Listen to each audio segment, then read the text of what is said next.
कलयुग में धन की बुद्धि बढ़ रही, धर्म की बुद्धि नहीं, जबकि हमारे पुरुषार्थ में पहले धर्म है, फिर अर्थ है, फिर काम है, फिर मोक्ष है। लेकिन लोग धर्म का त्याग करके अर्थ की प्राप्ति और कामना की पूर्ति में लगे हैं। धर्म और मोक्ष दोनों का त्याग हो गया है, क्योंकि गौ सेवा मोक्ष की भी प्राप्ति का हेतु है। क्योंकि स्वयं भगवान श्री कृष्ण ने परब्रह्म परमात्मा होते हुए भी गौएं चराई, गौओं की सेवा की। गौओं का दुग्ध जो है वो हमारे हविष्यान्न में आता है, यज्ञ की पूर्ति होती है, देवता प्रसन्न होते हैं और सारे विघ्नों का नाश होता है। स्वयं भगवान के श्री अंगों में गौ का गोबर लगाकर और गौ की पूंछ से निर्विघ्नता का प्रमाण दिया जाता था। तो ये गृहस्थ लोग जो आज दुखी अशांत, भाई भाई में झगड़ा, पूरे घर में अशांति छाई, उसका कारण यही है, धर्म का लोप हो जाना। अगर एक गाय, एक बछड़ा आंगन में बछड़ा कूद रहा है और गाय के गोबर से लिपा हुआ आंगन है और गौ के दूध से भगवान का भोग लग रहा है, तो सारे विघ्न नष्ट हो रहे हैं। लोग जान नहीं पा रहे हैं, लोगों की स्वार्थ बुद्धि हो रही महाराज, इसलिए हमारी गौओं की दुर्दशा हो रही है।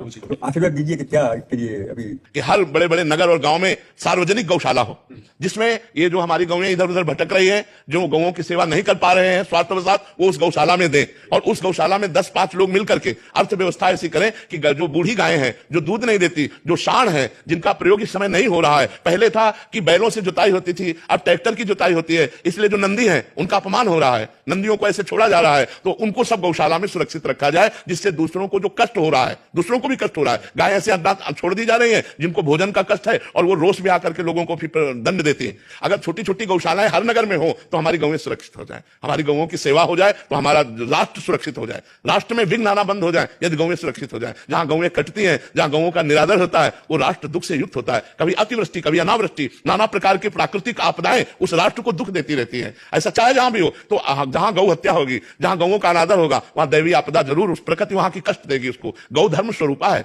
जैसे वेद माता गायत्री है, ऐसे धर्म माता गाय है। गाय धर्म स्वरूप है।